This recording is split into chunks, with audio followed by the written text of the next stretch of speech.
नमस्कार मित्रांनो, संजय गांधी निराधार अनुदान योजना व श्रावणबाळ निराधार अनुदान योजना लाभार्थ्यांना व इतर निराधार योजनेच्या लाभार्थ्यांना वर्षभरात एकदा तरी ह्या 2 डॉक्युमेंट्स त्यांना द्यावं लागणार, अन्यथा त्यांना अर्थसहाय्य बंद होणार। तर अशी कोणती 2 कागदपत्रे आहेत ती कुठे जमा करावी, संपूर्ण माहिती तुम्हाला मी व्हिडिओच्या माध्यमातून देणार आहे मित्रांनो। तर व्हिडिओ कुठे स्किप न करता शेवटपर्यंत पहा। आरबीटेक मराठी यूट्यूब चॅनलला सबस्क्राईब केलं नसेल तर आता सबस्क्राईब करा।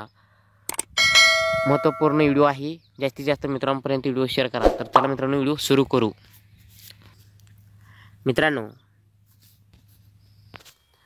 मित्रांनो संजय गांधी निराधार अनुदान योजना व श्रावणबाळ निराधार अनुदान योजनेचा लाभ घेत असाल किंवा इतर निराधार अनुदान योजनेचा लाभ घेत असाल तर वर्षभरात एकदा तरी ह्या 2 डॉक्युमेंट्स तुम्ही द्यावंच लागणार, अन्यथा तुम्हाला तुमच्या अर्थसहाय्यावर परिणाम होणार आहे।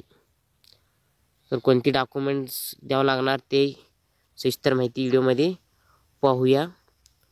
निराधार आर्थिक लाभ देण्याच्या दृष्टीने असलेल्या संजय गांधी निराधार योजनेसह इतर योजनेसाठी लाभार्थ्यांना वर्षभरात एकदा तरी हायतीचा दाखला द्यावा लागतो। केस मंजूर करतेवेळी एकदा 21,000 रुपयाचा वार्षिक उत्पन्नाचा दाखला द्यावी लागतो, अन्यथा अर्थसहाय्य बंद होते। मात्र जिल्ह्यात, तालुक्यात आणि गाव पातळीवर कागदपत्रे जमा करण्यात येत असल्याने ह्यात कुणालाही वंचित ठेवण्यात येत नसल्याची प्रशासनाने सांगितलेलं आहे मित्रांनो।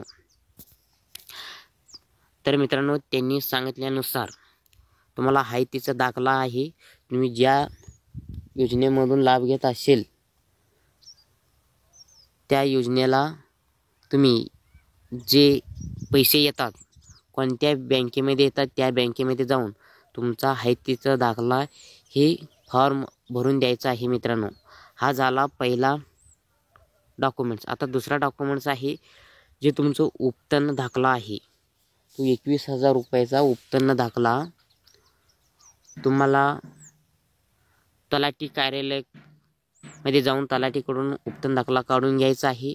त्याच्यानंतर तहसीलदार कार्यालयामध्ये जाऊन त्या अपडेट घालून यायचं आहे। तहसीलदारांनी तुमचं फॉर्म हे